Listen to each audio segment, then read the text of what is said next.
Blog Talk Radio.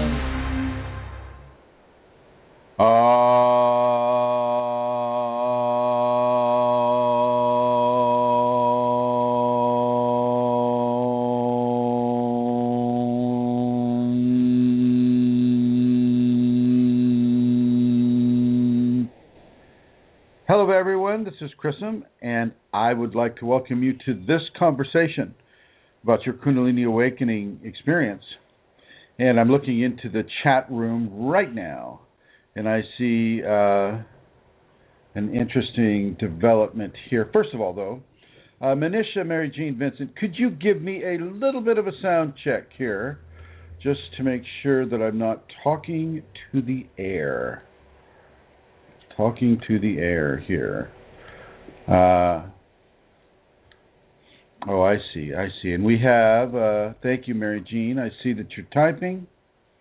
Good. And hopefully you're able to hear what's being said here. We are. Oh, perfect. Oh, very good. Thank you. Thank you very much. Okay, well, I'm just going to dive right in as usual. Kundalini can often be misinterpreted by the professional healthcare industry as a mental illness. It can cause a person to become sidetracked into a chemical relationship with the pharmaceutical companies inappropriately, because Kundalini is most certainly not a mental disorder. As a matter of fact, it is a mental accelerant.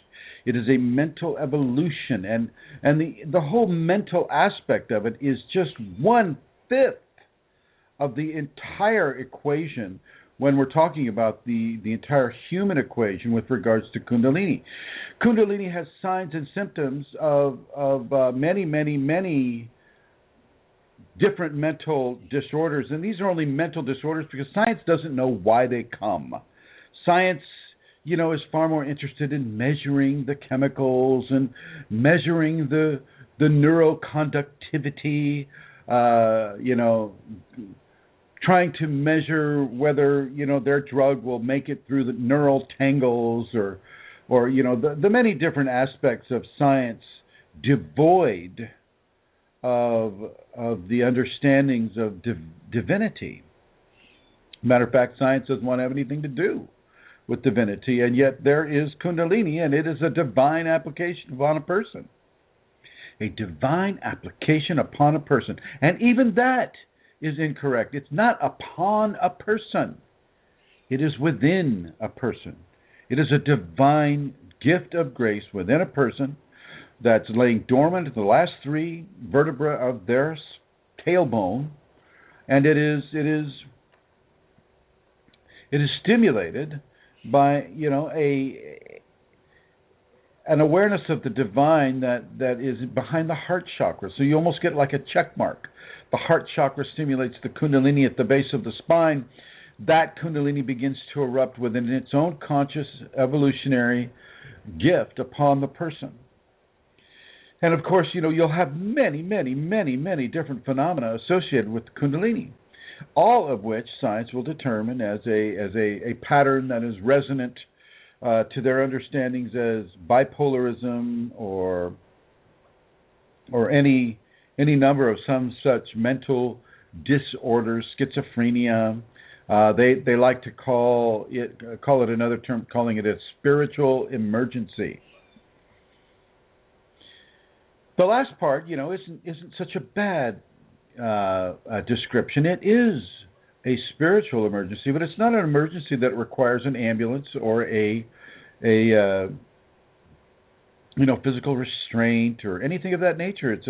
It's a beautiful gift of grace, and it is it'd be more appropriate would be the term spiritual emergence, and you can just take the E off of it. Kundalini is spiritual emergence within the human being, spiritual of a tactile nature, spiritual that doesn't require you, in order to feel it, to adopt certain mannerisms of faith or hope that it will be felt. And it can be a fairly tactile and strong experience for people.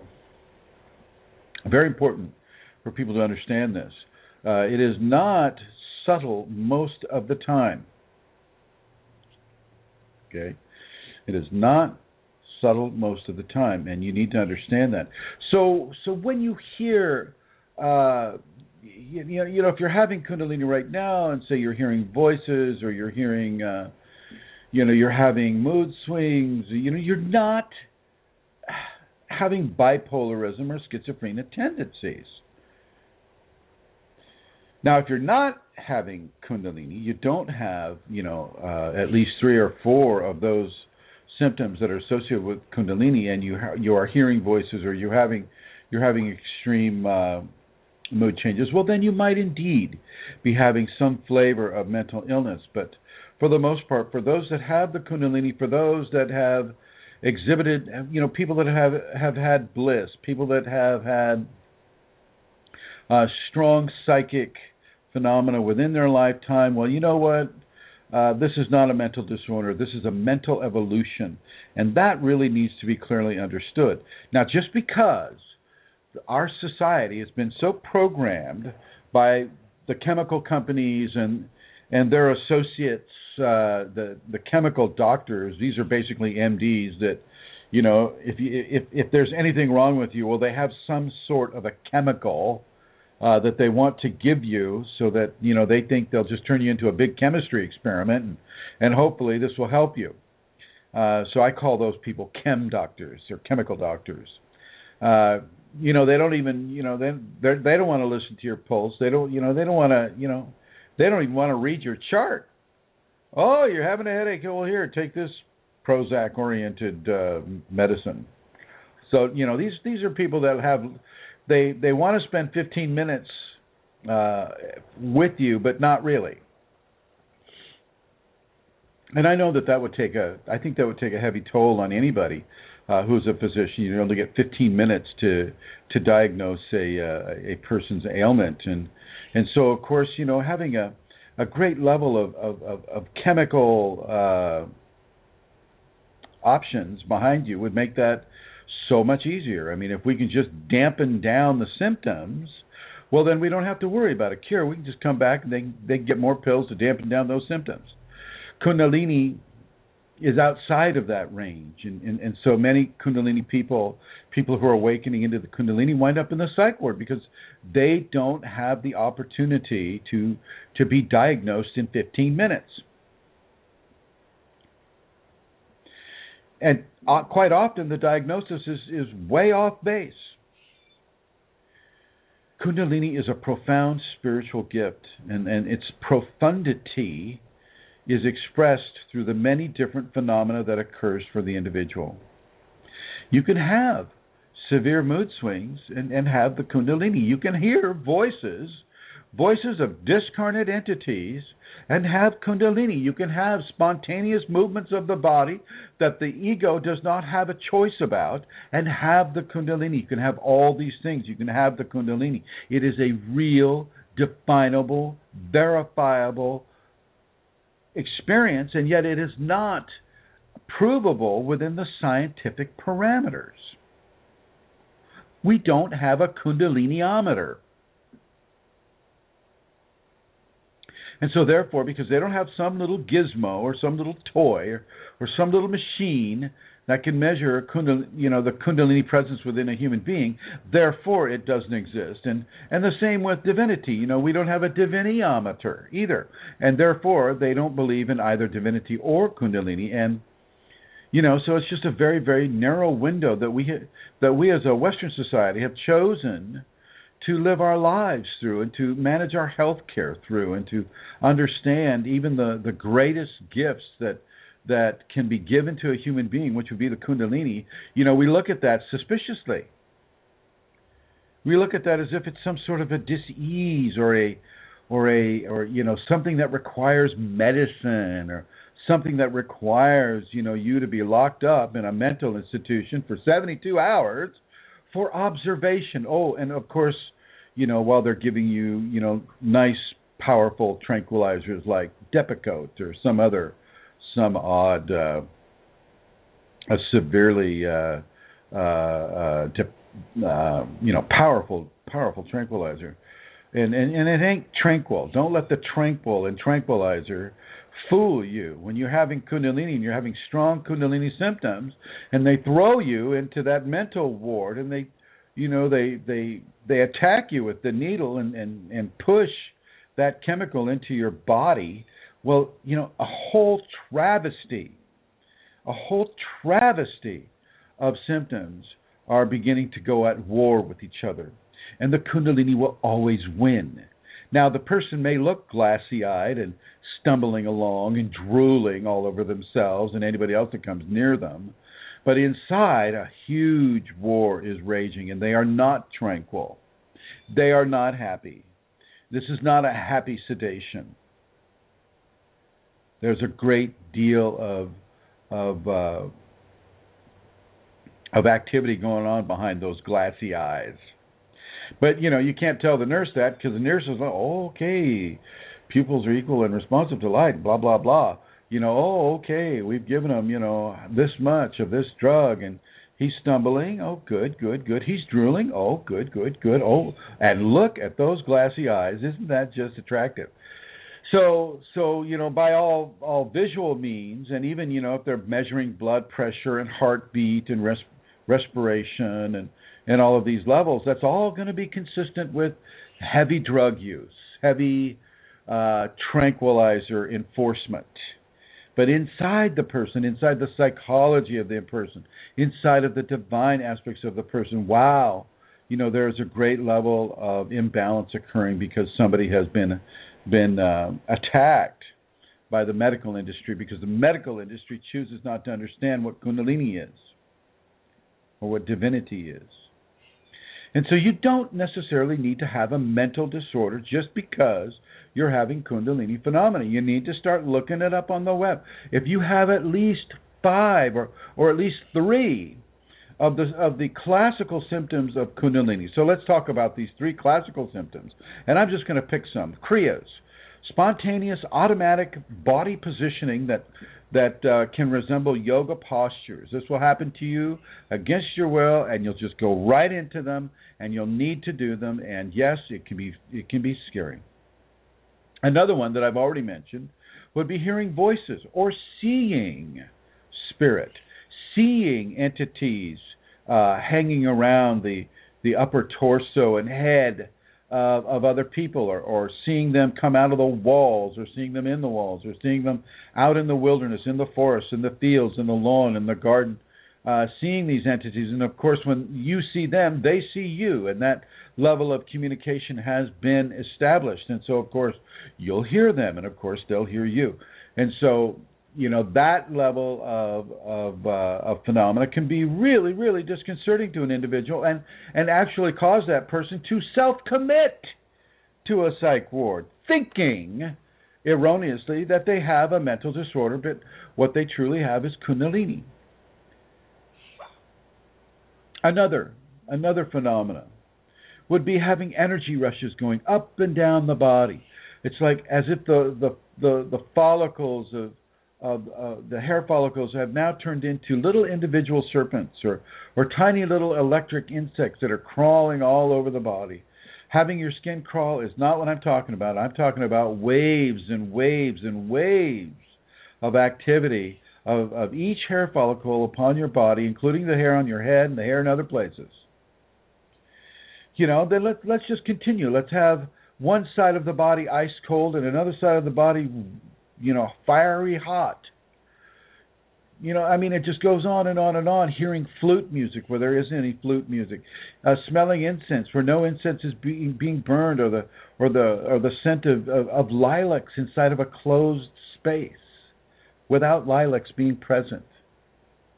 Let's talk about seeing the picture of an eye floating just in front of your nose, about a foot away, and being there constantly. Let's talk about little roving brilliant, bright dots of light that are flowing around you and coming right up to you in your visual range, your full-on visual range. No need for just the peripherals with the Kundalini. It's fully awakened in your visual range. You see these with your eyes, with your two eyes.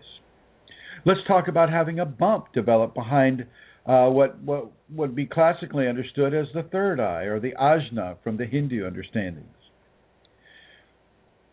It just goes on and on and on and on. Let's talk about, having changes in your peristalsis movement with your intestine. Let's talk about having your diet moderated by an unseen force.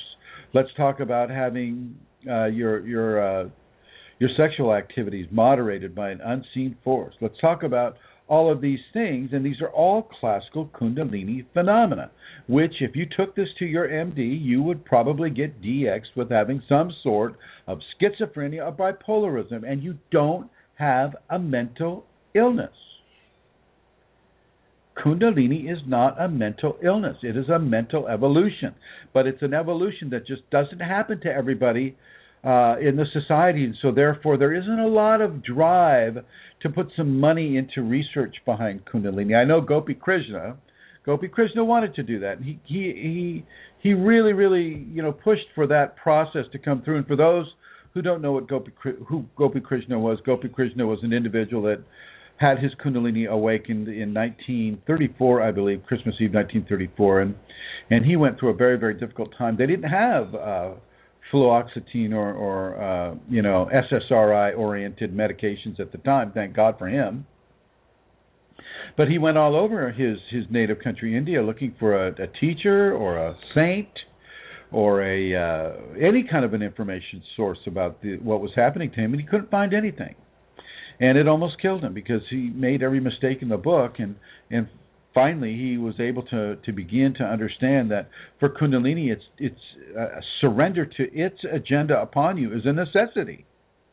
And this is one of the first levels of beginning to understand Kundalini that I want everybody here who is listening to this to understand.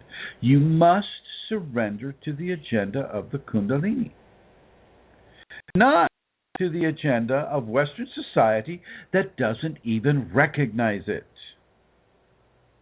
i.e., those industries that have a profit motive in treating undefinable symptoms in a way that basically just placates their own ego, for that 15-minute time span, and puts the person, who's having the symptoms, in harm's way. Science needs to understand this. Western scientists need to not so much follow the money. You see, this is the problem with science. If it isn't a money maker, people don't really want to invest into it. They don't have the curiosity. They only have the curiosity if they got millions and millions of dollars to do their research with, like measuring the mating characteristics of fruit flies.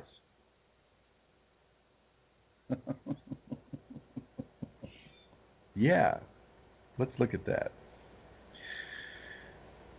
So Kundalini is not a mental illness, and even though you may have those severe mood swings, you may be yelling, your eyes may get wide, and your arms will start gesticulating gestures, and oh my gosh, you're just making your point so well known with the passion behind your voice, and you're starting to raise the volume of their voice, and your eyes are getting wider and wider, and you're really trying to make your point. Well, that can be just Kundalini expression through you, or an amplified aspect of your ego. And so if you're not doing the work, then you're letting your ego get amplified by the Kundalini rather than taught by the Kundalini and retrained by the Kundalini and restrained by the Kundalini. You don't let the ego stay in charge when you have the Kundalini. That's part of the surrendering that I mentioned earlier. That is part of the surrendering that I mentioned earlier. And so it's very, very important for people to understand this. It's not so clear and cut and dried as as Western technology would want you to believe, is like, oh yeah, they got those symptoms here, give them some drugs. It's not that way at all. It's actually one of the most beautiful, one of the most amazing experiences a person can have, and it really is. It really is an amazing thing. And I'm looking at Vincent's writing something about, wow, cool. Are you the girl who has called once? Huh. I wonder who he's talking to here. Yeah, okay. Talking to Manisha, and yes, I think Manisha did type once, or call once. Anyway, yeah, I'm looking here at the chat room, and I'd like to welcome everybody in the chat room. I would like to welcome everybody looking at us in the archives right now, visiting us at another time, the time travelers. I'd like to welcome everybody who is not in the chat room but is listening to this on the telephone or listening on their computer. Hello, everybody, and welcome to this beautiful, beautiful 3 o'clock in the afternoon day on the west coast of Santa Rosa, California. And we're talking about Kundalini and mental illness, which it is not. And yet, when you, as I've said earlier, when you go in and you get your SOAP, your subjective objective assessment prognosis report, well, if you tell them about your phenomena, well then, yeah, they're going to reach for the phone. And they're going to call the psych ward, and they're going to call an ambulance to come get you. And they have these very, very special jackets where the sleeves, you don't have to bother to take your hands out of the sleeves. So there is that. Some people, because they're so frightened by their Kundalini phenomena, but as I mentioned earlier, they will self-commit. And I really, really, really would like to invite anybody that's feeling that way to listen to some of the other programs that we've had. We've been doing this program every Wednesday, minus technical difficulties or, Chrism having a traveling issue or something like that, since 12/12/2012. Okay? We have at least 95% of 12/12/2012 Wednesdays when this show has been put on. There's been a lot of information given into this channel. And I do want to thank Amelia Santara and her husband, John, for putting on this program and allowing this program to exist. It is their gift to you. It is their gift. And I want to thank them on behalf of everybody who may have been helped by this information. Which means I'm going to bring Santara online. And Amelia Santara, she's running for the computer right now. She's probably washing dishes or washing something.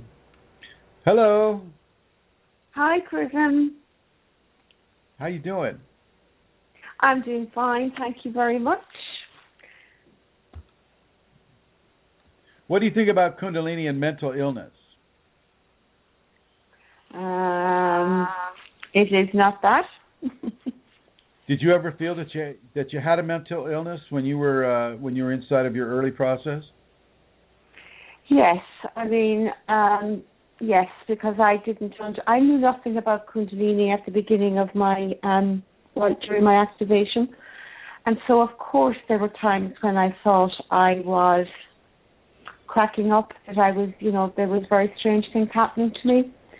Yeah, for sure. Did you ever go to an MD and ask about how that was going? No, I did go to an MD because I had a lot of physical things going on that I didn't understand. A lot of strange phenomena that didn't make any sense, and some of them mimicked, I suppose, things that could have been physically wrong with me.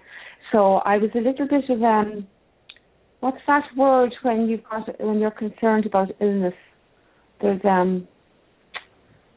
scared to death. There's a word. No. When you think that there's something wrong with you, because these things are very real. You're having issues with your heart. You're having things going on. So I would certainly have had tests. I also would have had depression. But I never shared some of my stuff explicitly, because even though I was frightened and confused, I also somehow knew that I was not insane. Yeah. Okay. So I was graced in that way for, that I didn't, that I was able to be okay that way. Yeah, well, I knew, having worked in the medical field, I knew what my soap intake would read, and there was no way I was going to tell anybody what my symptoms were. I knew what lay ahead of me in that regard, and there was just not a chance in the world. And this was even before Prozac was really coming onto the market. I just knew that it would be a very, very bad thing to do, and I never did it. And I certainly wouldn't recommend anybody that knows they're having phenomena that even though it's mind threatening, it is not life threatening. And so I certainly wouldn't have placed myself at the mercy of MDs who, good person, I'm sure they're good people. Many of them are good people, and they have a really strong ethic about, giving health and healing to people, but they're working within a paradigm that is so restrictive that it doesn't cover all the different phenomena that can happen to a person. And so even though many of them are very, very nice people, beautiful people, helpful people, they just don't have the information, they don't have the training, and they don't really have the interest or the curiosity to really explore these areas. And so, well, thank you, Centaur. I'm going to go put you back in the Shiva blue here. Do you have anything else you'd like to add to that, my dear? No, Chrism. All right, thank you very much here. Going into the blue. And I'm going to shift gears a little bit here. I just wanted to get that very, very clear for you. Now, if you feel that you might have some sort of an issue with what I've been saying, or with maybe perhaps you have Kundalini and you're wondering, whether or not you are ill or not, I'd like to invite you to call in. The number is New York City area code 347-934-0026. The number again, 347-934-0026. And feel free to call in. And feel free to call in about any question that you may have about your Kundalini awakening, symptoms or experiences, or, maybe you need to have something validated. I've had Kundalini for over 26 years now, and preempted or not preempted, but since I was a kid, I came in with a lot of Kundalini phenomena, and so I know that I had it in another life. And this is, I know. People are going, oh my God, he just mentioned that other life thing. He just mentioned reincarnation. Oh my God. Okay, let's change the channel quick, before he starts proselytizing reincarnation. And I'm okay with that.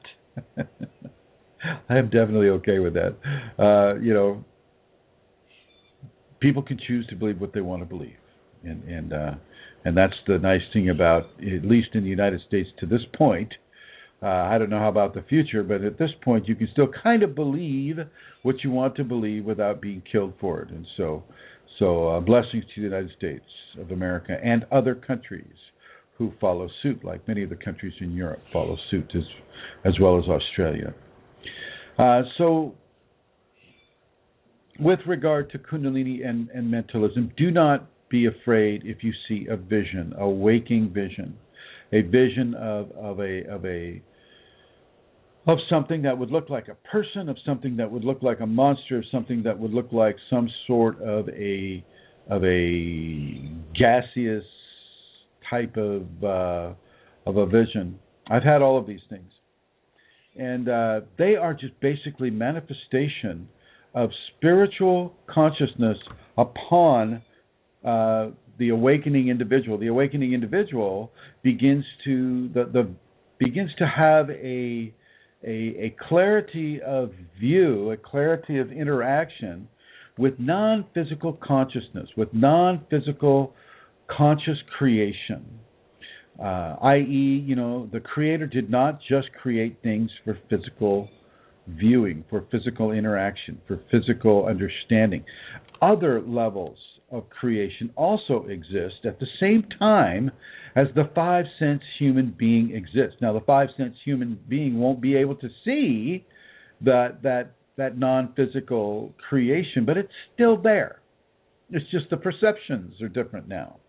And so as the Kundalini begins to change those perceptions and the veil that separates us from anything beyond a five-sense understanding begins to weaken, well, we can then encounter more of the non-physical, non-five-sense restricted forms of consciousness. Now, it really, this has been happening for people throughout the centuries. I mean, we have a great level of knowledge from people experiencing non-physical creation. Spirits are called this type of thing. Ghosts are called this type of thing. Even some of the harder to believe for mundane humanity, things such as elves or dwarves or gnomes or brownies. These things can be viewed too. They're all real. They're just outside of your awareness. And since they're outside of your awareness, and we don't have an elfometer, well, because we don't have that elfometer, science doesn't choose to believe in it. Okay? Now, if you go to somewhere, where science isn't the major modus operandi of looking at our world and perceiving our world, well, even without having an elfometer, they'd be able to see an elf. I mean, just go to Ireland. Elves are all over the place, all over this world. You can call them elves, brownies, gnomes, whatever other names I mentioned, the little people. In the jungles, you go to the jungles of the Amazon, they're there too. Some of the Native American tribes called them Kanichis. And the Kanichis, fit the pattern, fit the behaviors of what in England, Scotland, Ireland would be considered a brownie or an elf. I mean, not everybody was having delusions. Not everybody in all these different places around the world were having mental illness at the same time.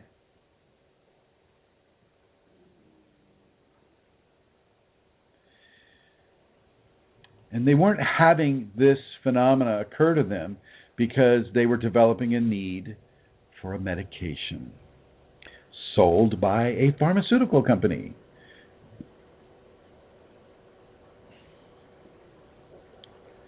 Okay. So if you follow history, if you go throughout history, you can see where these areas pop up. And there's even a whole dictionary of Western European what they call fantastic creation, or creation that is beyond the norm of the five-sense human perceptive ability. Banshees in Ireland, and I think they have, what are those little guys called? Let me go on over here to Amelia. Amelia, what are those little guys with the pot of gold at the end of the rainbow? What are those called again? Leprechauns, Chrism. Leprechauns! Yes, leprechauns and silkies were also prevalent in the ancient world, as were many different levels of spiritual creation that people at that time, some of those people having Kundalini or having something like Kundalini that would open up the ability of an individual to perceive these levels of creation, well, they could see it. They could interact with it. It would interact with them. What else do they have over there in Ireland, Amelia? Yes, well, people from the sea, mermaids, and we have people that swim with seals. Is that like Dancing with Wolves, only swimming with seals? No, I think there's a name for them, but I can't think of it off the top of my head now. And then the sheaves, fairies of various types. Right. And the she or the fairies, they're still a predominant belief system within Ireland right now, right? Oh, absolutely, yes. Without a doubt, Chrism, I mean, I've sent you out to do some pretty strange things in the forest, right? Strange from a scientific standpoint, for sure. Strange from every standpoint, Chrism. But go on. Have you ever yourself witnessed or have been able to see, either through pictures that you took or experiences that you had in the forest, the existence of some of this creation? Yes, I have, of course. I have definite pictures with little shapes and lights that can be seen that are different to orbs even. I've also seen myself, I can't say that I have actually seen the physical tiny shape of a little person, but I have seen lights moving in the forest. I have been touched by very gentle little presences, and I'm aware of those without vision. I can even see them sometimes without vision, if that makes sense. It makes sense to me. And I had that, and I've seen them full on in my direct physical field or visual field, and I have interacted with them, and they've interacted with me, and it is all absolutely real. It is not a figment of somebody's imagination. This is not a distortion of perception caused by mental illness. These are actual events, and people need to just start understanding that life is far more complex and interesting than what their addiction to science allows them to understand. And I've seen your pictures, Santara. I have seen your pictures, and there they are, clear as day, and I want to honor you. And I've taken some of these pictures, Chrism, because I have known that they were there. They weren't, not all of them, but some of them are taken knowing that they're there, and then these lights and little images come out on the photograph, which confirms, validates, I guess, it makes me smile when I see that occur. Well, right. I mean, intuitively, by use of your intuition that they're there, and you're even guided by that intuition where to point the camera. Exactly. Yeah. Yeah, and this doesn't just pertain to the little creatures, but it also pertains to animals that would not be endemic to an area, such as, say, a jaguar in Ireland, for instance. You don't get a lot of jaguars in Ireland, and even these days, even though I have tried to convince your husband that we need to repatriate wolves in Ireland, but right now there aren't any wolves, right? No, there are no wolves in the physical in Ireland. No, it's a wolf-free zone, and yet you'll have wolves appear to a person. Having Kundalini in Ireland, as well as other things, right? That's correct. Wolves and other animals.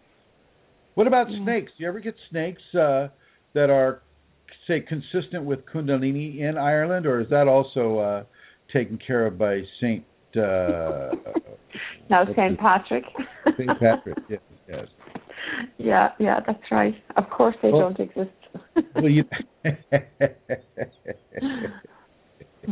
Even sea snakes, I imagine, avoid that island at all costs. Okay, yeah. All right. Well, yeah, so as we go down through the ages, the ancient Egyptians, they had Kundalini, they knew about it, they understood it, they explored it, their priests, understood it, and even to this day, if you go back to the ancient Egyptian and you follow that, all the way up to this day here, we have people that call themselves Masons that have a 33rd degree, and this indicates Kundalini awakened. There are 33 vertebrae in the human spine, and so all of 33 vertebrae are awakened with the Kundalini, and they have that as the 33rd degree. And they basically take much of their information from the Egyptian understandings, and certainly with regards to Ireland, the Tua de Danann also almost. I mean, I can't say definitively for a fact, but I can say that quite clearly they demonstrated some exalted skill sets that are very, very reminiscent of Kundalini awakening. Would you agree, Santara? Yes, Chrism, I would. I mean, they were, there's lots of stories, and, these are all based on people's experiences down through the years. They were called the Shining Ones in our history. Right. Yeah. Right. And the Fomorians, this race of beings that are closely associated with the ocean or the surf, and how they interacted with the Tua de Danann, how they interacted with the Furbolog, how they interacted with the Partholonians of that island. I mean, the Irish history, pre-scientific, pre-Christian history is rife with understandings and technologies that are missing from the intellectual understandings or intellectual inquisitiveness of modern day human being. Would you agree? I would agree, and it was very much, the divine feminine was revered and was very much part of society and part of how people lived long ago. And I think, long ago, and I think back in those days, and again, I'm just supposing, I think to have experience of Kundalini awakening way back then would have been a very different experience for people. I don't think they would have, there would have been, I think it would have been something that would have been understood in a way that it isn't today. Would you agree with that? I would agree with that, and I would agree that they would not have termed it mental illness. If anything, absolutely, in the last 300 years, they would have termed it witchcraft. These people would have been tortured to death by the Spanish Inquisition, or on the east coast of the United States, they would have been pressed by heavy stones to admit their collusion with Satan, or they would have been dunked into a pool, and if they drowned, they were innocent, and if they didn't drown, then they were guilty. I mean, all these mutations of what has eventually become, fortunately, a less deadly Western civilization, but certainly a still very, very, very judgmental and frightened Western civilization that instead of killing you for it, they make you out to be sick, and this is an unnecessary and untrue distortion of what is happening when people have the Kundalini awaken.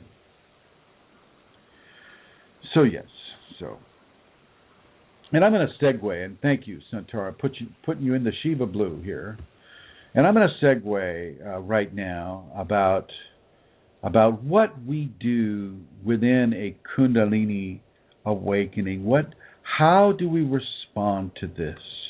And the one thing that you're really going to want to start to get a hold of is how your inner fears and your inner validation weaknesses begin to deal with you when it comes to thinking and acting about your Kundalini awakening experience. You want to treat yourself very, very, very kindly. And you want to treat the Kundalini very, very, very sacred. Very sacred and very real. And you want to really begin to validate what is happening. And you do this these days, at least. You have an internet and you have some recourse. Certainly if you go to Kundalini Awakening Systems, the1.com, and you compare your symptoms with what is on that website, well, then you can really begin to understand that, wow, maybe I'm not sick. Maybe Dr. Smith or whoever I'm seeing as my health industry representative isn't correct. Maybe I don't need to be tranquilized for the rest of my life and have my hands, taken away from the movement of my body taken away from me, and the expression of my grace taken away from me by virtue of chemical restraints or physical restraints. And so it's very important for you to begin to understand that this is natural to the body. This is beautiful for the body. This is something that everyone will aspire to. Even now, I'm looking at, Cole's got it, Mary Jean's got it, Vincent's got it, and Manisha, who was there just a little while ago on the chat room, she's got it. I have met some of these people that I've just mentioned. Eileen's got it, and other people. Santara has it. These are people who are not crazy people. These are not crazy people. These are professional people. They're not crazy. Imagine that. Imagine how mistaken science is by labeling people in such a way, simply because they don't accept it, because they don't have a machine that can measure it. Seriously, if you had a Kundaliniometer, we would not be having this conversation about the Kundalini in this way. Science would accept it and say, oh, the Kundaliniometer says 0.091,011% of Kundalini expression. Oh, okay, we understand that now. Okay, let's move on. And so, but since that's not happening, we're still in the dark ages of fear and invalidation and anxiety and panic and basically fearing the unknown. And this really needs to be corrected. And God's grace goes to Gopi Krishna, who really he strived very hard for this to occur. He passed, I believe, in 1986. But he spent a lifetime really, really, really trying to bring this out into the public awareness. And I think he did well. He wrote numerous books about it. And for anybody interested, you might look at Kundalini, the Evolutionary Energy in Man by Gopi Krishna. And, you can basically get an autobiography of what he did. Just so you know, he did everything wrong, which is why, he had such a hard time. I also did everything wrong. And so I also had a very, very hard time. So it doesn't have to be that difficult for people, though. Some people just need to really, really, really buckle down and surrender. They need to surrender their life. They need to surrender control of their life. They need to surrender their love and control of their love. They need to surrender their body and control of their body. Remember, the Kundalini will use that body in the way that it wants you to use that body, i.e., in positions of devotion, in positions of yoga, in positions of stress that allow the energy to infuse the bones, the cartilage, the flesh, the skin, the blood, everything. This is how yoga was even developed, was from watching people have Kundalini automatic positioning, which we call Kriyas. People were watching these Kriyas, and at the time, the civilization that the Rishis, that's R-I-S-H-I, that the Rishi lived in, which is about 8,000 years ago, give or take, whatever, they all supported Kundalini. They wanted Kundalini. There was Kundalini gave you these great skills and these wonderful wisdoms and understandings, and oh my gosh, yeah, let's all do this. Basically exactly the opposite of what we're doing here in the West, in the technological Western societies. Here in the West, we're just running with our tails between our legs, trying desperately to control it, confine it, and contain it, instead of surrendering to it. But the Rishi civilization, they actually went out and they tried different ways. And one of the ways they tried was by turning this cell phone off here. My apologies. There we go. Was by experimenting with movement, experimenting with body position, and they would observe a person going through the automatic body positioning brought about by Kundalini, the Kriya, and they would write down exactly what that person was doing. Wow, okay, they're on their knees with one leg extended back, the palms flat against the ground, and they're stretching back, and their head is tilting up, and they're doing rapid breathing with the eyes pointed to the brow of points and slightly in, and they would chart this all out, and they made a huge number of observations of different masters having kriyas, and they were going to use this as a way to induce their own Kundalini awakening. They were going to use this as a way to induce their Kundalini awakening so they too could participate and have these great skills and these great understandings. And wow, wouldn't it be a different world if that's what our world was doing? And so this great compendium of automatic positions brought on by Kundalini were labeled yoga. And a guy named Patanjali came along, and he codified it. He organized it into a system, and that system became known as yoga. And it is, he basically put out the first Pratipika of yoga. You've heard of Hatha Yoga Pratipika. Well, Patanjali was a big part of that even coming into existence, and other people latched on to what he was doing and says, okay, if you do yoga, then you're going to awaken the grace within you. And then that kind of got toned down over the years, over the centuries, and then it became something to unify yourself with God, and you weren't necessarily going to awaken anything, you just unify yourself with God, and that kind of got flavored down a little bit. Then it became a spiritual practice where you had to do this in order to be spiritual within the Hindu culture, and then on up to where it has been spread to the West, mostly introduced into the West in the 1960s, and then now it's become something of a health thing where you get healthy by doing yoga, and Kundalini awakening is not even mentioned. The source of yoga becomes the guy who organized the moves into certain ways, which would be Patanjali, and he's become the source of yoga, the creator of yoga, when in fact, of course, it was the rishis who really got that ball rolling. That's all fine and well, except, it's not truthful. It is truthful that it's good for you, and it is truthful that, the word yoga means unity, and it is truthful that you can have divine merging by doing yoga, but you have to do things, you have to have an understanding that it isn't about as much the control of the body. It's more about the control of the ego. It's more about the control of anything that whispers fear of the unknown into your heart.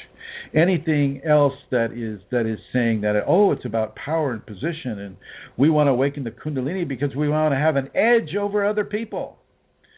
And it's not about that either. And so, the egotistic offerings of why a person would want to have the Kundalini are getting narrower and narrower and narrower when it comes to actually having this force given into a person. And a lot of people struggled and worked hard, very, very, very hard in numerous lifetimes in order to have this occur. And then it just drops on them here and now.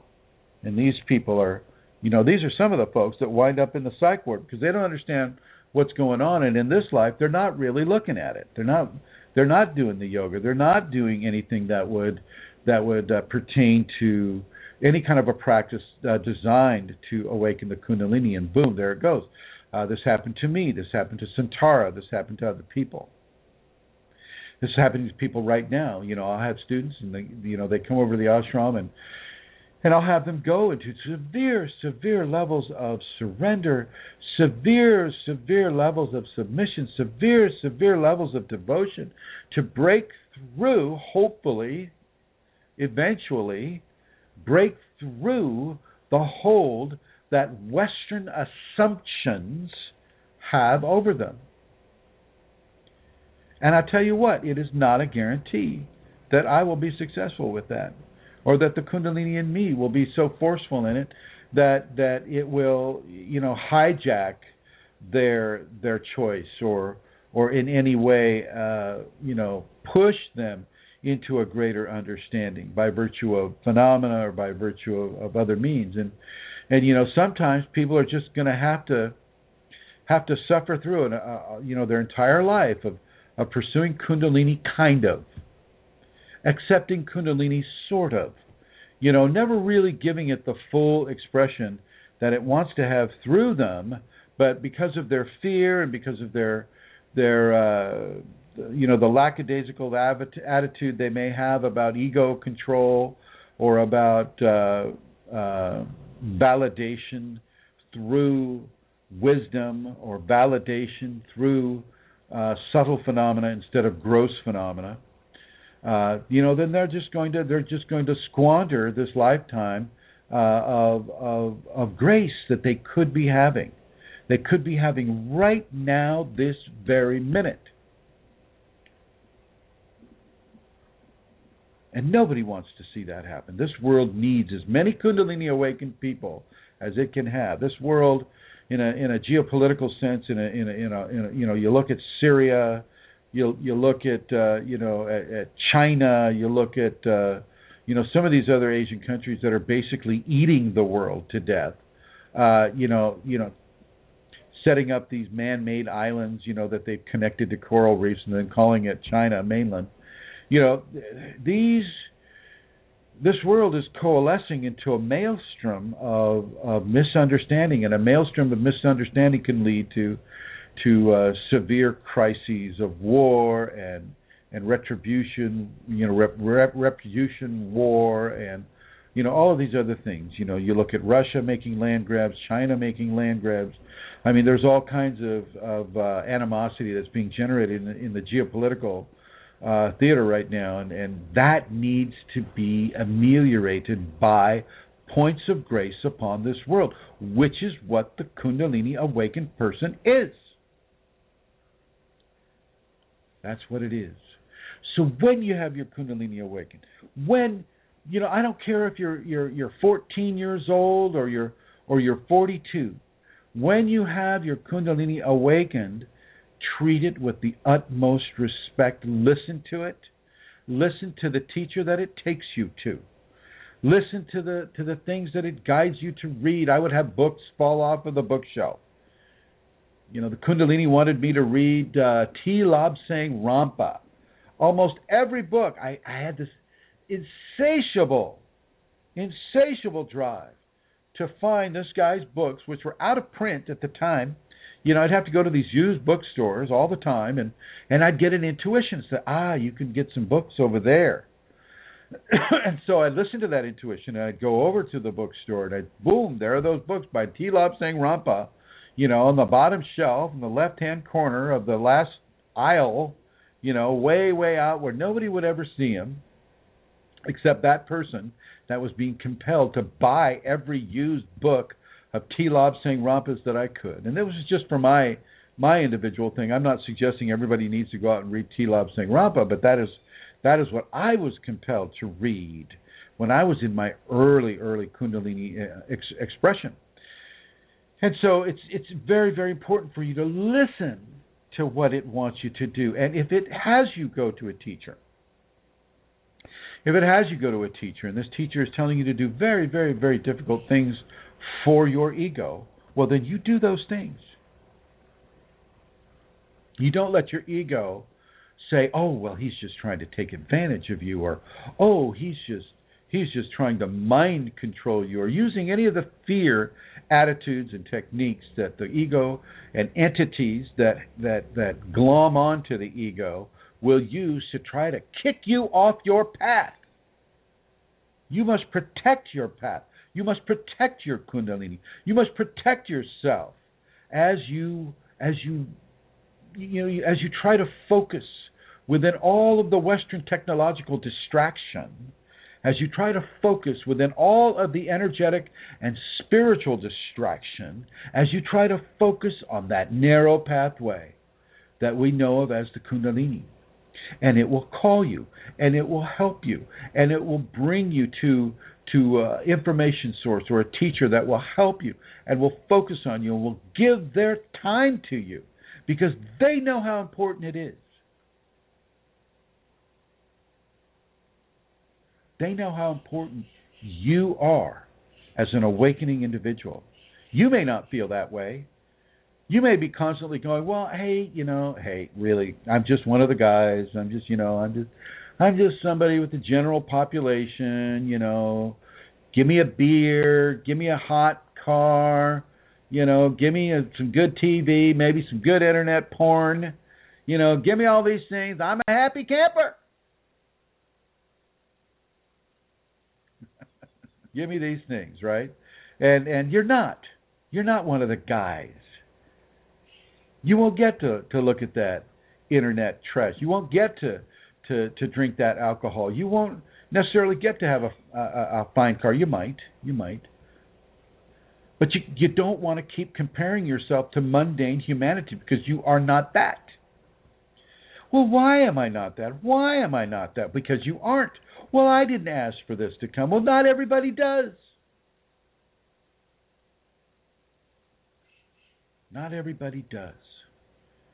Sometimes God just places God's hand on your shoulders and you're that lucky person and you get to feel what it is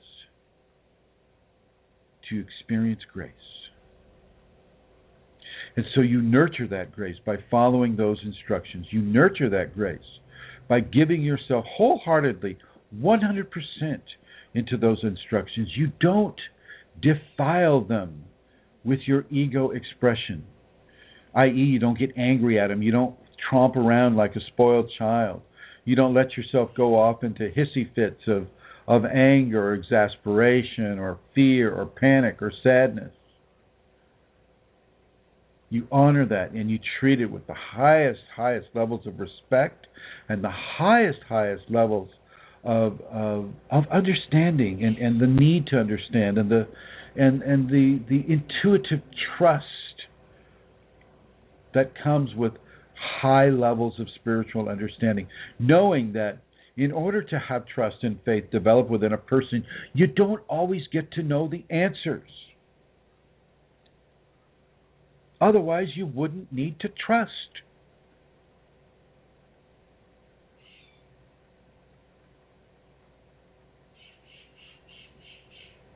You understand?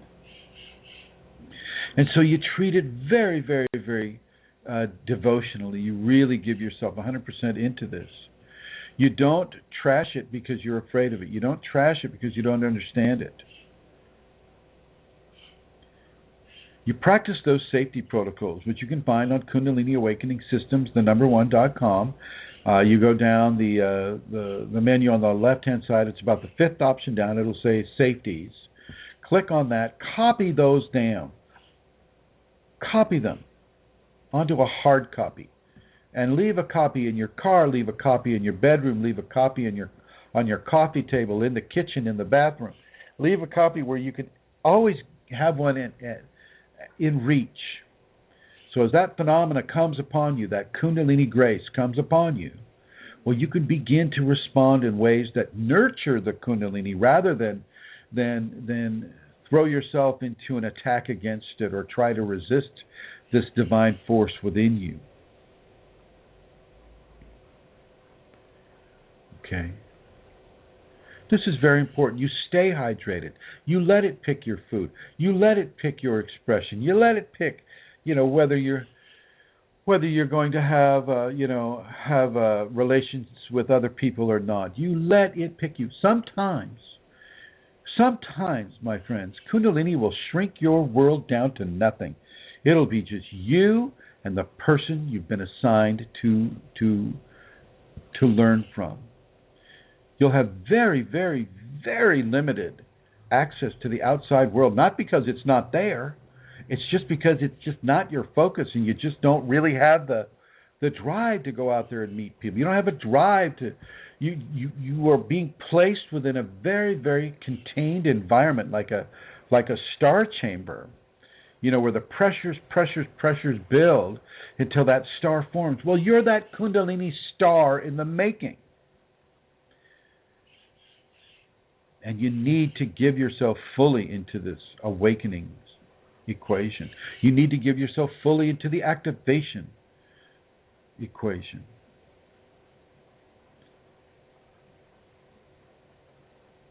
Now, if you have any questions about what I've been talking about and what Santara has also been talking about, I want you to call New York, area code 347-934-0026.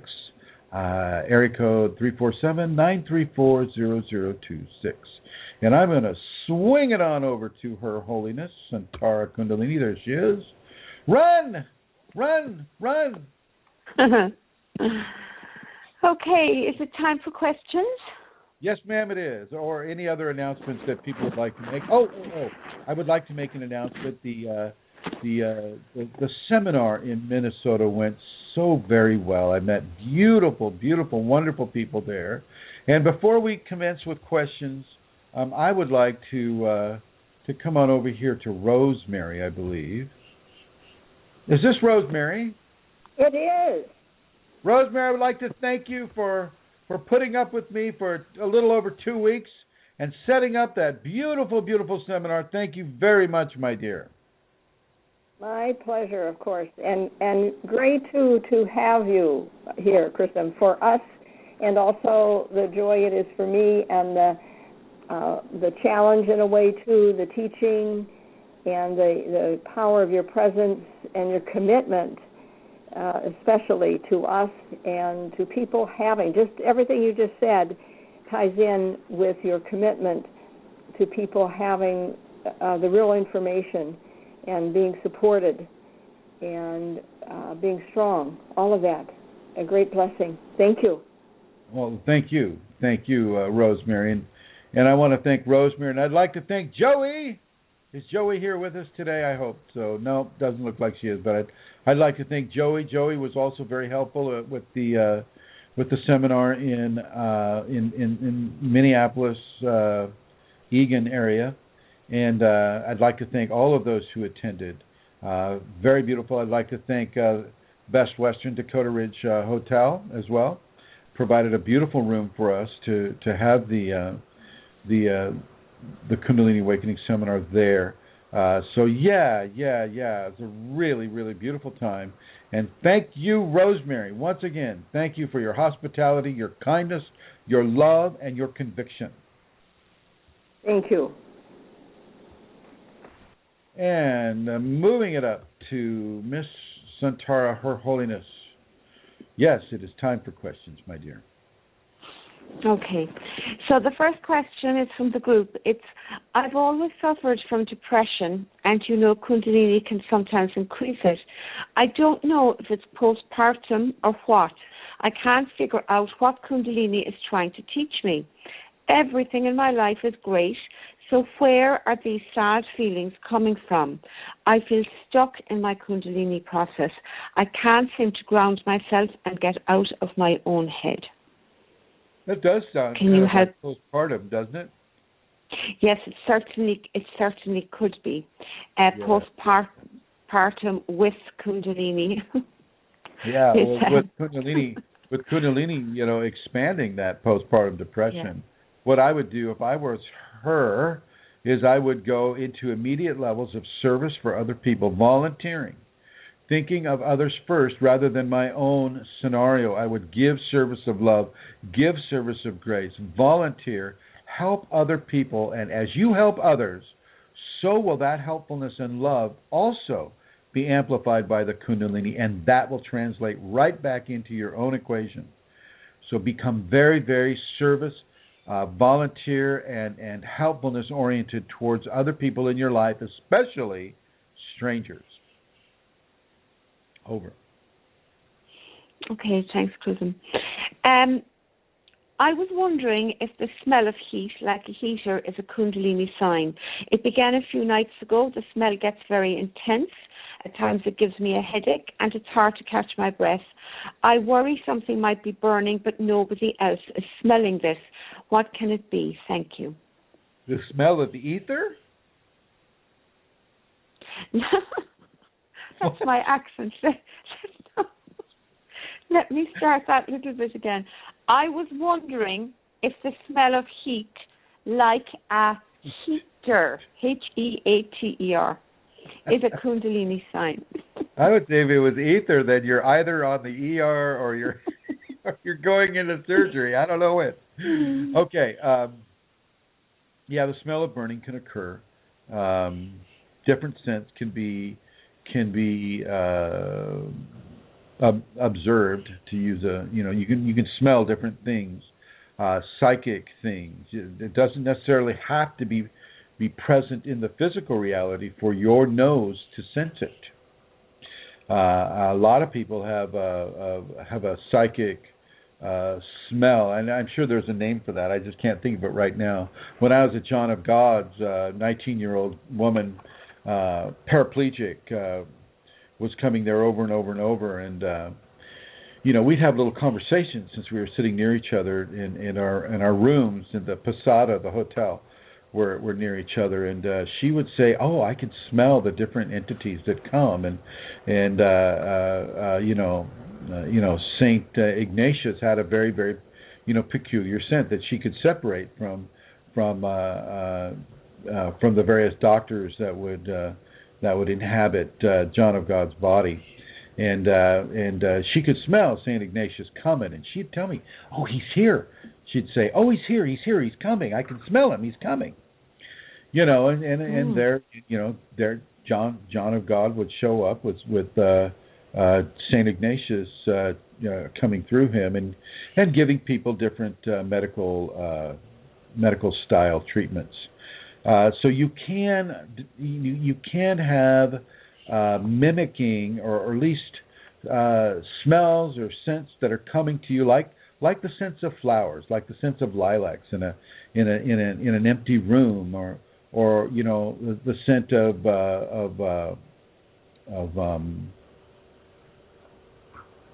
what is that? Of incense coming through, wafting through, and you just, in a closed room with no windows, you can smell these things where no incense is being burned, and this is a very, very, very real phenomenon. And so what I would suggest for this person to do is to not freak out because they feel something is burning. Certainly do check, to alleviate your ego mind, check the wiring. If you have the ability to check the wiring, make sure, nothing is, in danger of burning, literally, in a literal sense. Do everything that you can do to manifest an ease of mind, because this could also be a warning to a person that something like that could be happening. It could be a precognitive dream that is, or vision or experience, because the Kundalini will bring those too. It will bring you a precognitive event, seeing whether or not you have the ability to listen to the divine instruction. And so definitely have a look at that, but also realize that you will smell things of a different quality, of different nature, through the psychic senses that will be amplified or instigated by the awakened Kundalini. It is not uncommon to have this occur. Over. Thank you, Chrism. Next question. I'm rocking my chair right now. Is it making a noise? No. Did you oil it? No. You oiled it, did you? I did. Go ahead, my dear. No, I can't hear it at all. Okay, next question. I want to know what's happening. When I meditate, my left half of my body is tingling, and also during sleeping, I wake up feeling tingling in my left half from head to toe. The left half only. Also, I feel pulsation and some sort of movement in my left shoulder blade and my left arm. Thank you in advance. Well, the left-hand side is the sacred feminine side, and so that left side, if it's tingly or if it's really cold, or you're getting, energetic fluctuations that are just strictly going up the left side, I would look to the sacred feminine for this. Make sure that you're otherwise a healthy individual. Make sure that you're not having some sort of a cardiac condition or anything like that. Make sure that you take out the obvious before you start looking at the supernatural. Okay. But typically, if you've already taken out the obvious health conditions that would have direct effect upon the left side, start looking at sacred femininity becoming activated. Have a look at that big toenail, and is it turning black, or do you have black splotches appearing on that left big toe? What kind of spiritual practices is the person doing? What kind of yoga are they doing? What kind of belief system are they having? What kind of trauma to the tailbone may have occurred? Let's start looking into those areas, and let's start seeing if we have a Kundalini equation that is beginning to add itself up within the individual. Over. Thank you, Chrism. The next question is short, and it was sent to me privately to ask you. I want to know, is it the law of attraction, or is it the Kundalini which is happening in my life right now?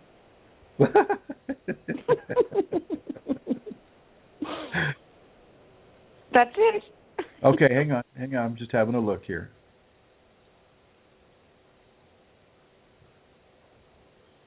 Ah, yes, okay.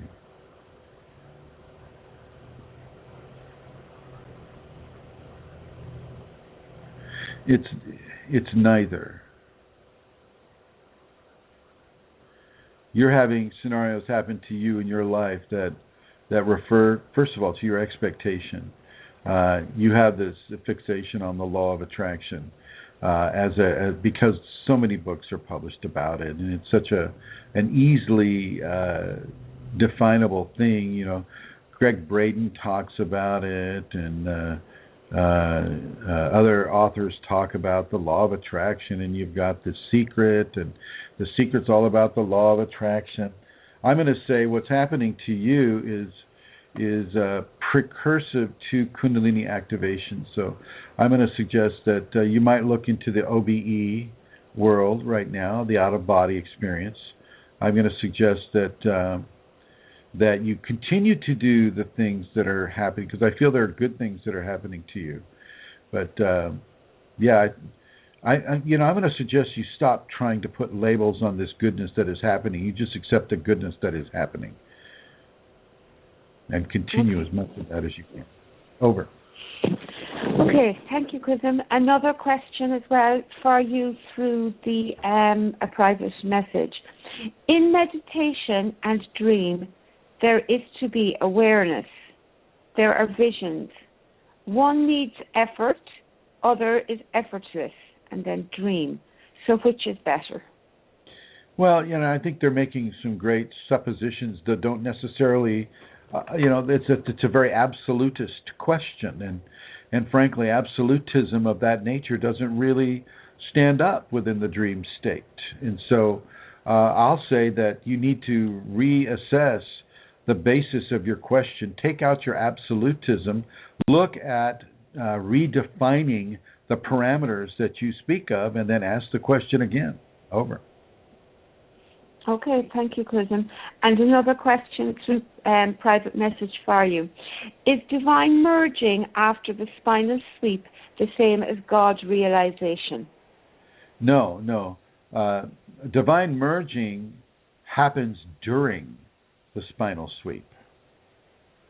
That is when divinity is unified. That is when the person is overtaken with the divine consciousness. Typically, that will have to recede, or the body will be destroyed. Anything that happens after that will just be coming in a short burst, so that the body can be maintained in its physical environment. Is it God realized or God awakened? It depends on whether you receive Shaktipat or not. It's all God. We are all God, so there's nothing that cannot be God realized.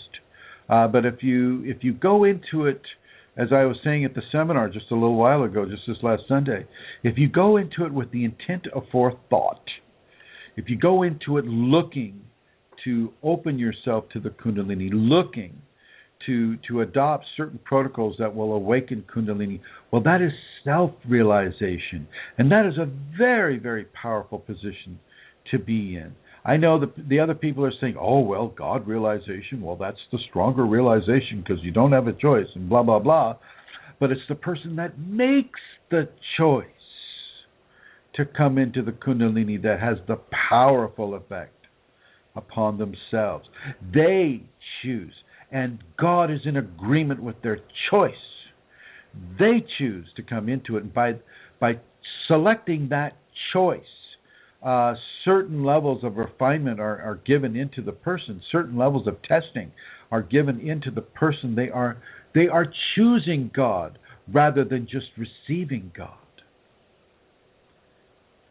Okay, but God realization can occur. It's all about God. I mean, we really shouldn't separate, self-realization from God realization, because the Kundalini is the modus operandi that is doing the realizing, whether it's God or self. And so I'm going to say it's divine realization, and that's just going to cover it all. Over. Oh, I love that. Thank you. There's a question here that's connected with what you were speaking about, but I'm going to ask it. I suffer from chronic headaches and paranoia. Sometimes it's more or less intense, but is it the case? Sorry, I'm reading it directly. Let me slightly. I suffer from chronic headaches and paranoia, sometimes more and sometimes less intense, but it is the case like this for many years. Sometimes I wonder if I'm going crazy. Can that happen with Kundalini? I mean, the paranoia lasting for many years. Yes, that can happen, especially if you continue to, say, consume caffeine, if you're continuing to consume alcohol, if you're continuing to to engage in subtle levels of destructive activities upon the body, if you're and in addition, if you're going into strong levels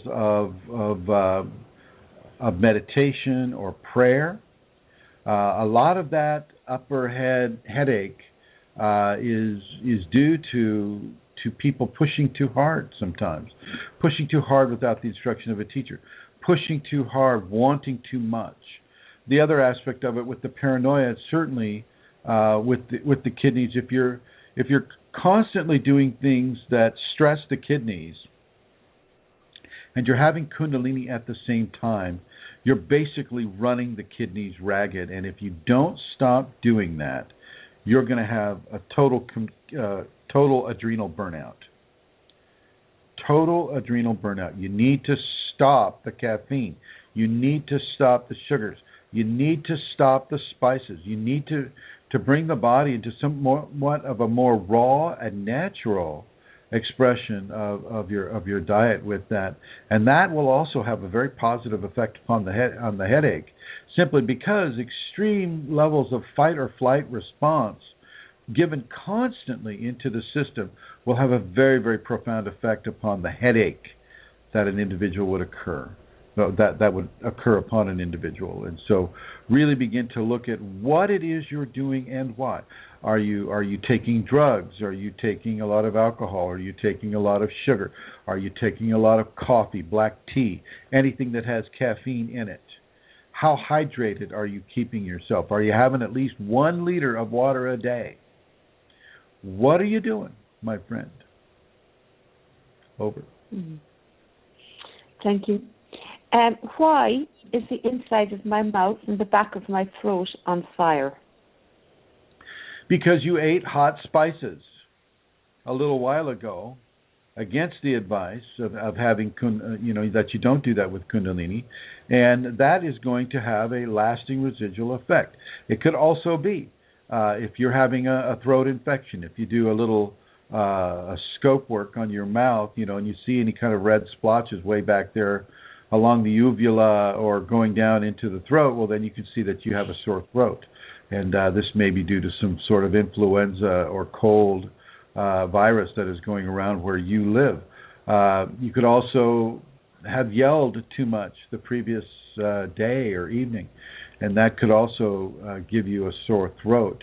But with regard to strictly the Kundalini, this person had spices that were too much and should not have, and it goes right with what I said before.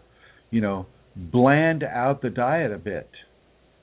Stop thinking that you can live your old life amidst the new one that is developing. Over. Thank you. I would like to ask for some advice, and this is on the group as well. I have been repressing some unpleasant thoughts and emotions for a while, and now they are out there again. They were not solved, just out of sight for a while. How do you deal with them without repressing them and without letting them drive you mad? Thank you. By facing them. You must face them. You can face them one at a time. You can ask your Kundalini to help you face them. And what we all have to remember is that Kundalini isn't like electricity. Kundalini isn't like a piece of metal. Kundalini is a conscious divine force within us. It is a conscious, meaning self-aware, divine force within us, and it will listen to you and it will respond to you. You just have to communicate with it in a special way, through prayer or through intention or through meditation. You can even talk to it if you want, and it will respond to you. It may not respond to you in words, but it will respond to you in actions. And so you can ask the Kundalini to help you do this. You can do the recapitulation where you just write it out on a piece of paper. We're trained in the West to believe what it is we write, to remember what it is we write. And so if you write out the whole thing, not type it, but write it out longhand on a piece of paper, what occurred, why it occurred, and then initiate forgiveness into that equation, you'll go a long, long, long ways into having that problem resolved. Thank you, Chrism. The next question is short and sweet. Can Kundalini harm you? Yes, it can. But it's not typical. That's not the typical response that the Kundalini will give. Kundalini won't harm you unless you're resisting it, unless you're fighting it, unless you're inside of a fragmentation that is brought on by it in order to bring your conscious self, your ego self, into alignment with higher spiritual values, in order to bring yourself into alignment with greater levels of energetic instruction that the Kundalini is teaching you. If you keep resisting it, it will correct you. And sometimes that correction comes in the form of pain, which can be, looked at and experienced as levels of harm. But it's very, very temporary harm. As soon as you stop resisting, the harm goes away. Sometimes people have to be taught in very, very basic Pavlovian techniques, and the Kundalini is very good at basic Pavlovian techniques. If you do it right, then you get a reward. If you do it wrong, then you get a pain. And I know that from personal experience. Over. Okay, thank you. You're welcome. There was a question on the group. Can anyone help me to awaken this Kundalini energy within a period of 40 days? The Kundalini can be awakened in a period of 40 minutes or 40 seconds. But is that the right thing to do? No. Not for the most part. Not for most people. It's not to be treated so lightly.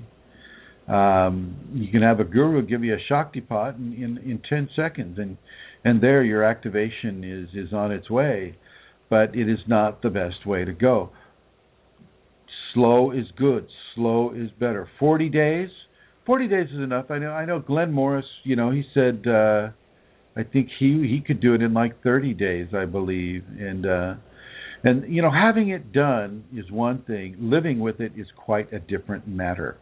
If you haven't done any kind of refinement protocols, any kind of refinement work, and you decide to have your Kundalini awakened in 40 days, well, you're going to have a real problem on your hand because you haven't done anything to accept the grace that's coming to you, and that grace that's coming to you is a very, very powerful, more powerful than a nuclear warhead, and it's going to change the way you live your life, whether you like it or not.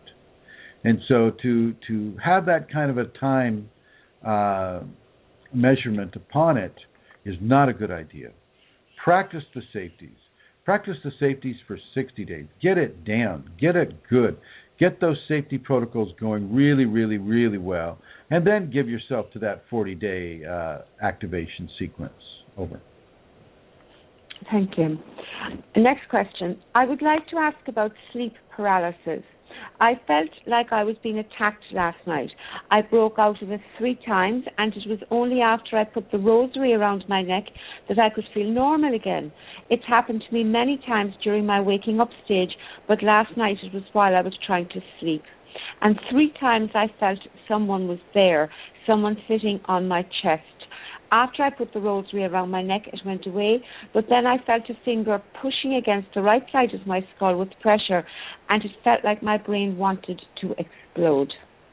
Has anybody else had sleep paralysis? Can you comment on that, please? Yeah, sleep paralysis is common for the OBE state, for the out-of-body astral projection state. That's a very common thing, and it's pre-Kundalini. This person is either being attacked by an entity or she's being forced into stillness by the Kundalini. The fact that she felt the pressure on her chest, like something was sitting on her chest, is a pretty good earmark for entity attack. But the fact that when it pressed its finger against her forehead, her head felt like it wanted to explode. Well, I'm wondering if while it was sitting on her chest, did it put its finger on her chest, and did that energetic area also increase? And if so, then these are areas of site-specific energetic increases that can be conducive to the Kundalini infusion. However, I think this person also has indicated that they've been followed by this entity for a long time, for a period of years now. And so with that added information, I think that they're probably under some sort of an agreement with them. And this agreement is engendering a specific level of interference with them. But I still see some level of positivity with this too. I don't see this as being like this terrible, terrible, terrible thing. I think it's also getting her used to the idea that discarnate intelligence exists, that discarnate meaning without meat, without a physical being or body, that one can interact with spiritual consciousness in such ways, and that it can also react to them in such ways. It's also galvanized her to have a greater level of confidence in her rosary, therefore her Christian understandings, and these Christian understandings typically don't work. They work as much as you allow your belief system to help them work. The very fact that she has a rosemary is pretty much, or a rosary, is pretty much, cluing us into her Christian understandings. And so maybe if she would go deeper into the Christ, deeper into the sacred male as Christ and the sacred female as Mary Magdalene, and allow those two forces to really coalesce upon her, that would have a positive effect in taking out this this creature, or this entity. Over. Thank you. Yes. Did everybody leave? Where, the chat room? Yeah. I don't think there's anybody else in the chat room. Wow. That would be unusual, Chrism. Yeah, I got this. That is so strange. Gone. Maybe. No, that's a bit. They're probably still listening to us. So hi guys, Chrism isn't seeing you in the chat room. Write something. I don't think you were that boring, Chrism. I don't think. There's everybody's gone. I don't know if they all got kicked off or what. You know how that works. Yeah. Right? Yeah, so wait, they may be back again. Actually, I'm just looking here now, and I'm wondering, do I have a caller? I'm going to ask you another question, and then I'm going to go check that, okay? And I'll let you know when I'm finished. So this question actually was from somebody in the chat room originally, and they posted it on the group. and it had to do with Kundalini. He said, I realized last night that Kundalini wanted me to stop breathing entirely as a test of trust. And they found it very, very hard to stop the ego from going into fear, and they attempted many times to surrender. Could you speak a little bit about that, about, breath ceasing? And I'll go check that call, Chrism. Okay, yeah. Having the breathing stop is very normal for Kundalini. There's even a Sanskrit word for it, and Shrikant will probably have that Sanskrit word for it. Shrikant is another person who pays attention to these BlogTalk programs. And hello, Shrikant, to you. The cessation of breath is something that is completely controlled by the Kundalini unless you let your ego fears kick in and begin to control it. And once that occurs, then you get a lot of anxiety around it. You get a lot of fear and a lack of trust and an inability to sustain it. And so if you just let it occur naturally, like I did, when I was a kid, I could just breathe underwater, and I thought everybody could. It was not an issue. And I'm not alone with this. Other people have experienced that same phenomena. Other Kundalini people have experienced that phenomena. Breath cessation is very, very normal within the Kundalini. You just let it go. You get your fear out of the way, and you really begin to understand that everybody came back. Hello there, everyone. Okay, so yeah, we're here, still here. I see. Thank you. I don't know what happened there, folks, but I'm glad you're still there. Thank you, everyone, for hanging on. It's a real defined phenomenon. It is a real thing. The Kundalini will control your life. It will control your heartbeat. It will control your breath. It will control how you live your life. There is no aspect of the human being that the Kundalini cannot control. And if it's coming to you and it's causing you to hold your breath, then let that occur. Just let that occur and take that off of your mind. I know it sounds impossible. I know it sounds impossible to do. But I want you to really embrace it. Do your very best. And Santara, I see you're still talking to the person. We're probably going to get scammed again. It's probably some sort of a person wanting to talk about sex or something like. I don't know. Oh, it's Beatrice. It's yes. Beatrice Chrism, and she originally asked me to ask you a question because, she's not too thrilled about listening to herself and her own voice, but she's wonderful. She's going to ask you herself so that it may be of help to other people who may have similar questions. So Okay, can I put ahead. her online? Put her online. Yeah. Gosh, I hover. No. Hello, Chrism. How are you? Well, I know you're doing fine.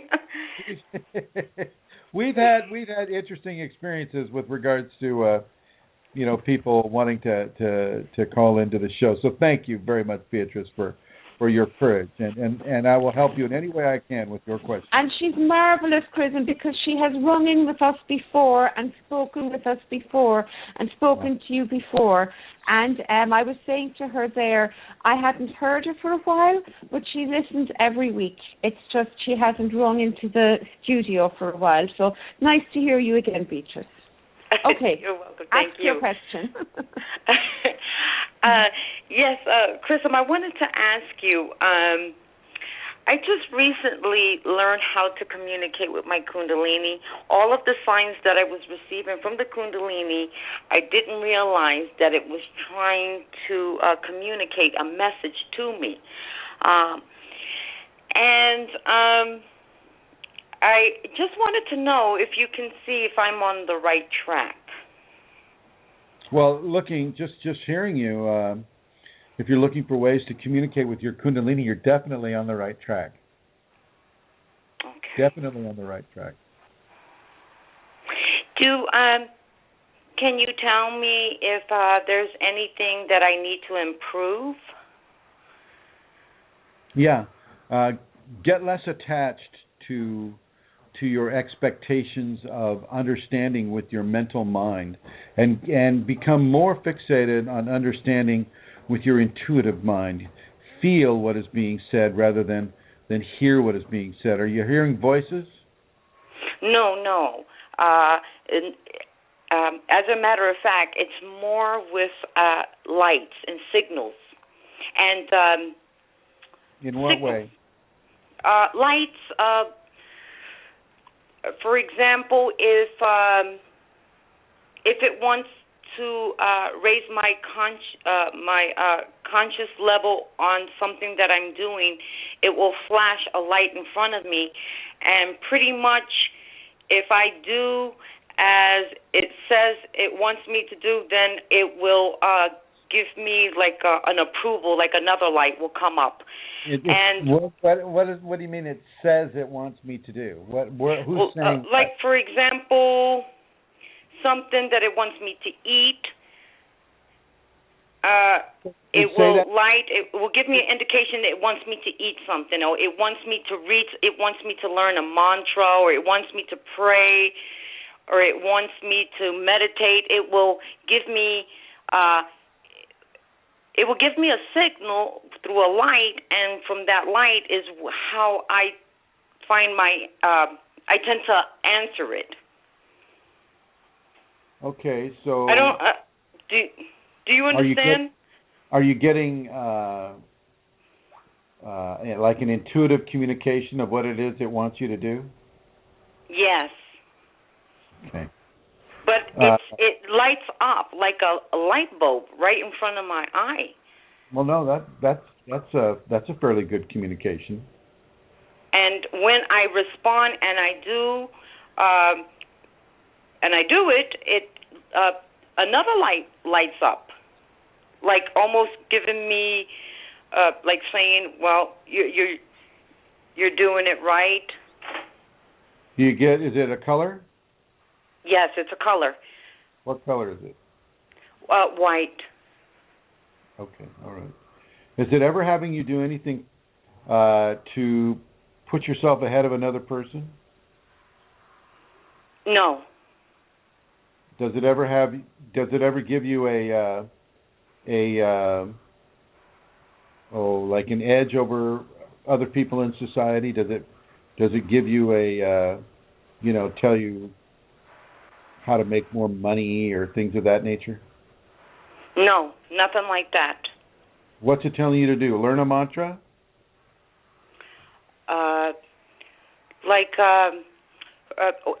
For example, if it wants me to buy something, and if it's going to help somebody in the process, then even if it's something that I don't like, I'll do it only for the fact that I know that if I do it, it will help that person out financially. Like it wants me to give. It wants me to do something for someone, something kind. Well, like if I'm talking to somebody and somebody's explaining something to me about a problem, and I'll say to the person, "Well, I'm going to pray for you." The lights will start flashing. Well, pretty much. I think you're on the right track. It's always something that it wants me to do something nice for somebody, or to pray, or to it's raising my conscious level on everything. Well, I think you're on the right track, Beatrice. You keep going. You keep going with that, okay? Okay. Sounds good. Sounds very good. Okay. All right. Well, thank you, Chris. You're very, very welcome, and congratulations, my dear. Okay. Thank you. Bye-bye.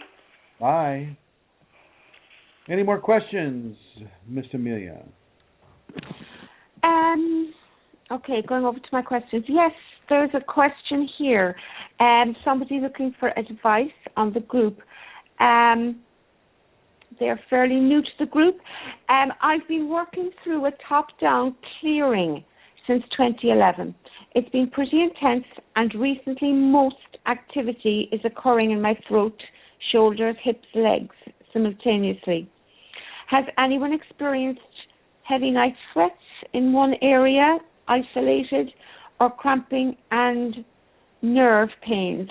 I'm looking for a way to alleviate it. Well, I'm not sure you're going to get to alleviate that. That sounds to me like a bunch of detox symptoms that are happening to the person, and those things have to happen. Those things are required to happen. And so, no, you're not going to get to alleviate it. And what you might try to do is you might try to just become acclimated to it and allow it to do the work it's there to do, rather than, because it's strange and unknown to you, you go into fear and therefore you want it to stop. Don't want it to stop. Let it continue to clean you from the inside out. And thank it and have gratitude for that service that it is giving you. Over. Okay, thank you, Chrism. That's the end of the questions. So what I'd like to do now is give people the address of the website they can go to if they would like to make a donation to support the work that is done on Kundalini Awakening Systems that Chrism does continuously, 24/7, for people that are looking for information about Kundalini, people who are going through a Kundalini crisis, Kundalini syndrome, and people who are trying to come into an understanding of the process that they are within. Chrism has lots and lots of different places and ways that people can come into this information, and maybe he will give some of those to you in a minute. But if you would like to support this work, and financial support is necessary, then it would be very gratefully and appreciated. So I'm going to give you the address now. I have two addresses. The first one is www.ascension-kundalini.blogspot.com, and there's a donate button there, and it's really easy peasy once you press that button. And the next website you can go to is another Blogspot one. It's chrism-kundalini.blogspot.com, and that one may be easier for you to remember. chrism-kundalini.blogspot.com. And again, we very much appreciate donations, and donations do not have to be large. You don't have to send €1,000 or €100. At all. Small donations also count. Small donations add up, and these can be really used in a very productive way. So if you're in a position to make a donation and you would like to make one, it would be gratefully received. No pressure on you, just giving you the information of how to donate if you want to do it. And again, I'm going to give you that last one again, because it's an easy one to remember if you don't have a biro or a pen. It's chrism-kundalini.blogspot.com. That's my announcement, Chrism, and that's it from me.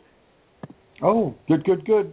Well, then I would like to thank everybody for joining us this day, this evening, this afternoon, this morning, wherever you may be listening to this show in whatever time zone. I would like to say thank you to all of the guests in the chat room and everybody who has been listening. Thank you, and I will see you this time next week. Thank you, Santara. You're welcome, Chrism. Goodbye, everyone. Goodbye, everyone. Ah.